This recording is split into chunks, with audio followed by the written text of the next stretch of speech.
Dit is amper 180 jaar gelede gewees toe die groot trek gebeur het. En daarmee het die westerlinge begin op 'n groot skaal in Afrika se binneland inbeweeg, hier in die suide. En saam met ons het ons gewere en ons draadheininge gebring. En daarmee het ons begin om die land sogenaamd skoon te maak. Met ander woorde, om ontslae te raak van die reuse troppe wild en die wêreld te begin inrig op 'n manier wat gerieflik is vir die mens en sy makgemaakte diere en gewasse wat hy graag wil aanplant. En ons was redelik suksesvol. Selfs voor 1900 was daar al 'n paar miljoen skape net in die Vrystaat op die veld gewees, om nie te praat van al die koring en mielies wat ons aangeplant het nie. Maar gaandeweg kon ons sien dat ons 'n groot impak op die omgewing het. Teen die 1920s het erosie begin om 'n probleem te word. Oral het die dongas en die gate begin verskyn. Watertafels het laer geraak en die probleme het al hoe meer geraak.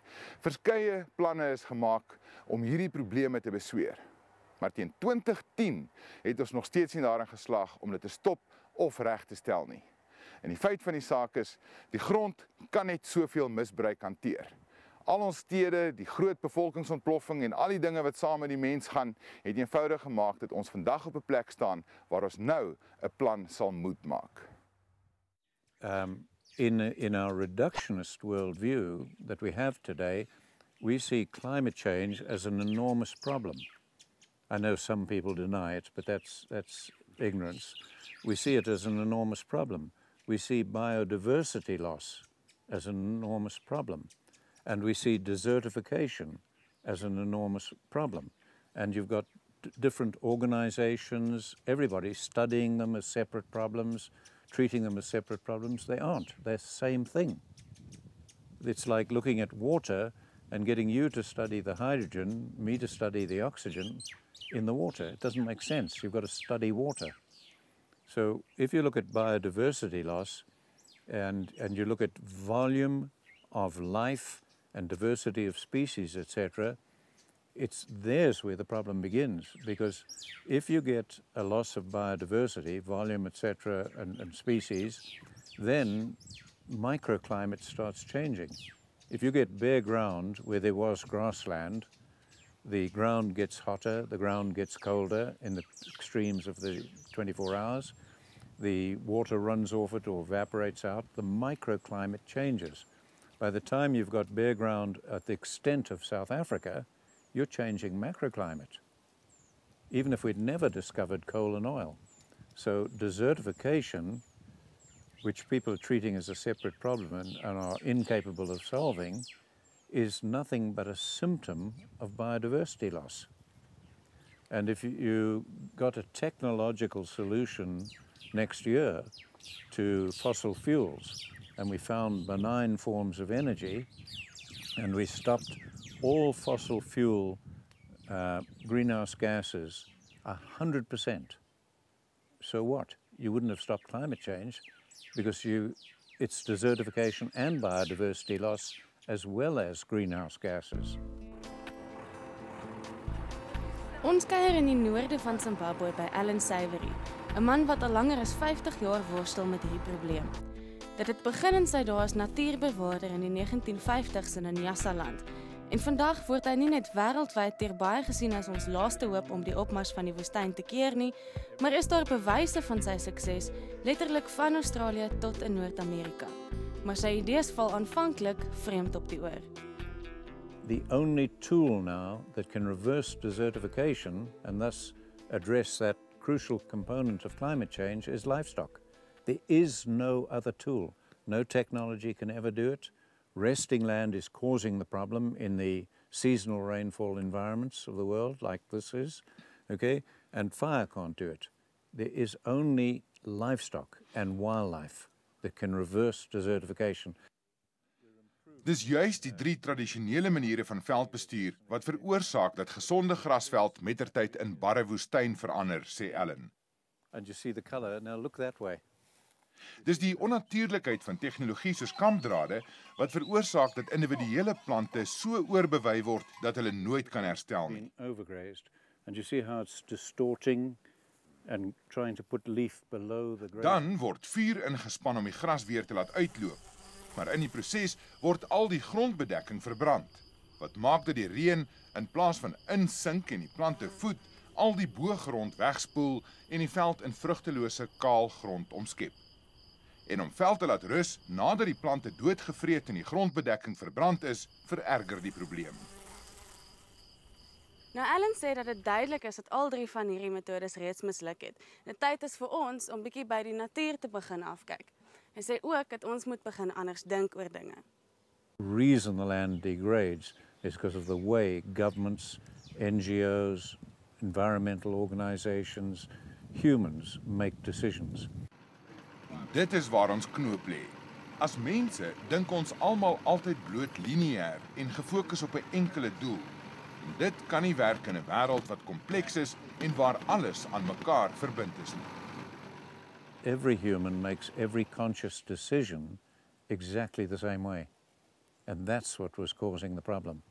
So, for example, you or I or anybody in your audience, if they make a conscious decision, it's always towards an objective. Buy toothpaste, buy a bucky, grow mealies, run cattle. It doesn't matter what it is, it's an objective. That is linear. And the world is complex. Goed en wel, maar wat is die antwoord dan? Can you explain that to me? Yeah, the very first clue I got, this is going back to the 50s, when I was desperately trying to find out what would work and why land was deteriorating. The healthiest land I saw was where there was the most wildlife, still very wild. But I was seeing extremely healthy grassland with legumes and short, thick grassland on the edge of the Mweru-Wantipa in northern part of northern Rhodesia, on the Congo border almost. And I could have 600 or more elephants around me, 4,000 buffalo, and yet I was seeing this healthy grassland.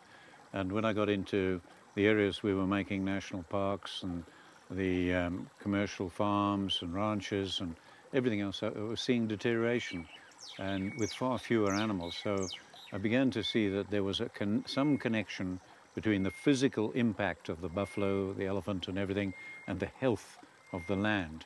But I wasn't understanding it yet because of my university training was completely blocking me from understanding what I was seeing because of the phenomenon of paradigms. You know, scientists see what they believe. They don't see and change the belief. And I was the same as any scientist. So my early work was almost all wrong. Tereg sê Ellen dat ons baie by die natuur kan leer. En in hierdie spesifieke geval is een van die dinge wat hy probeer naboots wat ons in die natuur gekry het vroeër jare, die reuse wildtroppe wat deur die savannas beweeg het, wat intens gewy het en aanhoudend aan die beweeg gebly het as gevolg van die groot troppe roofdiere wat saam met hulle geloop en gejag het. Die eerste geheim lê in die krale. Die krale bestaan uit 'n klomp panele wat hoewel leeubestand maklik is om af te breek en te skuif. Dan kies jy 'n plek waar die veld spesifiek erg beskadig is en jy slaan jou kraal daarop. Die kombinasie van die baie hoewe, mis en urine ploeg die grond om en bemest dit behoorlik sodat dit makliker kan herstel. Ellen het gevind dat as jy die kraal elke 7 dae skuif, jy die beste resultate kry. Die ander belangrike komponent is die weiding. Die area om die kraal word in 2 gebiede ingedeel en die beeste mag nie langer as 3 dae op so 'n deel wei nie. These plants have to be grazed, trampled or burnt to stay alive. But if we burn, we'd have bare ground. Yes. So we've got to do it with animals. Hoe meer beeste jy het, hoe beter, want die gras wil intens bewei word, maar nie vir te lank op een plek nie, want dan word individuele plante oorbewei en rig jy skade aan. Die veewagters vervul nou die rol van die roofdiere in die wildernis en hulle moet sorg dat die trop die heeltyd aan die beweeg bly. Die resultaat is baie kortgevrete plante en hoë grondbedekking tussen hulle, presies wat die veld soek. Now, when the animals come through here, and they've come through and laid this, if you look at every plant that's growing, do you see it's now growing fully and fresh? But if the animals had been wandering around here, they would have, you could guarantee they would have grazed that because it's soft, and that plant would have been overgrazed. Ook hier moet areas wat reeds verwoestyn het aandag kry. That if you want plants to grow on there, you've got to break this up, okay? And So we've got to break that up with cattle hooves and get seeds into it and not overgraze plants, and then this will all come back to grassland. Now En so herstel jy die grond. Maar dis daarom ook nie heeltemal so eenvoudig nie. Alan sê jou sukses hang in 'n groot mate af van hoe fyn jy beplan waar jy die beeste vir hoe lank laat wei en hoe lank die voorbereide stuk grond dan kans kry om sy eie ding te doen voor hy weer sy beeste soontoe stuur. People have been herding cattle for thousands of years and created great deserts. So we have a plan of the ranch, but each area is divided up with paths, elephant paths, rivers, whatever. The herders know them. And then the manager follows a plan, he and the senior herders, and they put down the number of each area, the size of each area, the numbers of cattle. Then they plan how long they want plants to recover and soil, okay? And then they calculate backwards from that many paddocks and how many cattle, and that gives them how many days they're going to be in each paddock. And then they have the quality of the paddocks that they've rated, and they'll change the timing with the quality, and then finally they plot where the cattle go. So you never ever rotate. We don't do any rotational grazing. We actually plan where the animals will go. Now, when they're in an area, they're going to be in there for 6 days. Now, the herders will decide where to put the kraal. They'll be in the area for 6 days, but there'll be 3 days here, 3 days there, and then they'll go to the next area.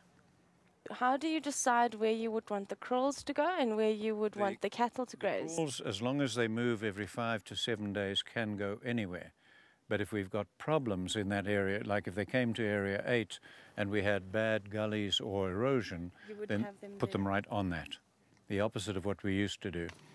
En as jy dit alles reg doen, stop jy nie net verdere verwoestyning nie, jy rehabiliteer ook die reeds beskadigde dele.